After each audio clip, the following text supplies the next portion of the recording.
আসসালামু আলাইকুম। প্রতিবাদ কণ্ঠ টেলিভিশনের পক্ষ থেকে সবাইকে স্বাগতম। আপনাদের সাথে আছি আমি মফনুর আলম। বোচাগঞ্জ থানায় ওপেন হাউস ডে অনুষ্ঠিত। প্রধান অতিথি ছিলেন পুলিশ সুপার মোহাম্মদ মারুফাত হুসাইন। দিনাজপুর জেলার বোচাগঞ্জ থানা প্রাঙ্গণে আজ 20শে এপ্রিল রবিবার সকালে একটি ওপেন হাউস ডে অনুষ্ঠানের আয়োজন করা হয়। অনুষ্ঠানে প্রধান অতিথি হিসেবে উপস্থিত ছিলেন দিনাজপুর জেলার police super Mohammad Marufat Husain. Police super তার বক্তব্যে জনগণের সঙ্গে পুলিশ প্রশাসনের সুসম্পর্ক গড়ে তোলার উপর গুরুত্বারোপ করেন। তিনি বলেন, পুলিশ জনগণের বন্ধু। জনগণের নিরাপত্তা নিশ্চিত করতে সবাইকে একসাথে কাজ করতে হবে। অনুষ্ঠানে স্থানীয় গণ্যমান্য ব্যক্তিবর্গ, বিভিন্ন শ্রেণী পেশার মানুষ ও থানা পুলিশের কর্মকর্তা কর্মচারীরা উপস্থিত ছিলেন। উন্মুক্ত আলোচনায় এলাকার বিভিন্ন সমস্যা ও সম্ভাবনা নিয়ে মতবিনিময় করেন উপস্থিত অতিথিরা। ওপেন হাউস ডে আয়োজনের মাধ্যমে পুলিশ প্রশাসনের কার্যক্রমকে আরও স্বচ্ছ ও জনবান্ধব করে তোলার প্রয়াস অব্যাহত থাকবে বলেও জানান আয়োজকরা।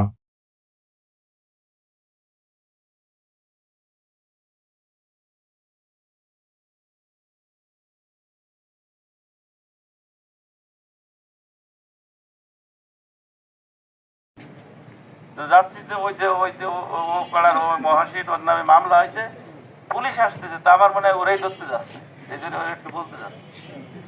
কথা কি বুঝছেন? হ্যাঁ, যাচ্ছে দ্রুত যাচ্ছে, কই যাচ্ছে? ওই নদীর কূলে অমুকের নামে ওয়ারেন্ট আছে, পুলিশ আসতেছে, পুলিশ আবার খবর দিচ্ছে, ঠিক আছে, আমাদের গ্রামে পুলিশ আসছে, তার মানে ওরাই ধরতে যাচ্ছে। তখন ওরা যে খবর দিত, এই ভাই তুই নদী পার ওই পারে চলে যা, পুলিশ আসছে। আপনারা কি এটা করবেন? এটা করলে কি অপরাধীকে ধরতে পারবো আমরা? হ্যাঁ, নিজেই অপরাধী হয়ে যাবো, সঠিক। আর যেখানে অপরাধ হয়, মাদক বিক্রি হয় বা এলাকার কোনো জায়গায় যদি অশান্তির সৃষ্টি হয়, গ্যাঞ্জাম হয়, জানবে কি আগে? আপনারাই জানেন, আপনাদের কাছে তত আপনার মানুষের ভিতরে থাকেন। কোনো ঘটনা ঘটার আগেই যে পূর্ববর্তী যে পূর্বাভাস, এটা জানবে কারা?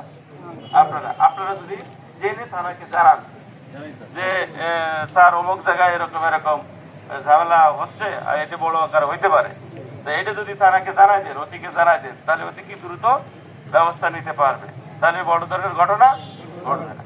তাহলে বড় ধরনের ঘটনা যদি ঘটে, তাহলে ব্যর্থতা কার? আপনাদের।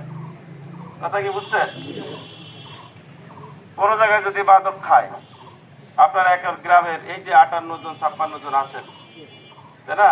আপনারা তো ইউনিয়নের প্রত্যন্ত গ্রামে বাস করেন, তাই না? সব খবর আপনাদের কাছে থাকে।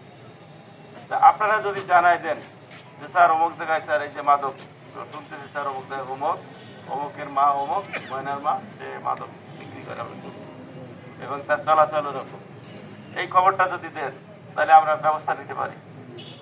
তাহলে এই থানা এলাকায় যদি কোনো অপরাধী থাকে, তাকে ধরাই দেওয়ার দায়িত্ব কিন্তু আপনার উপরে।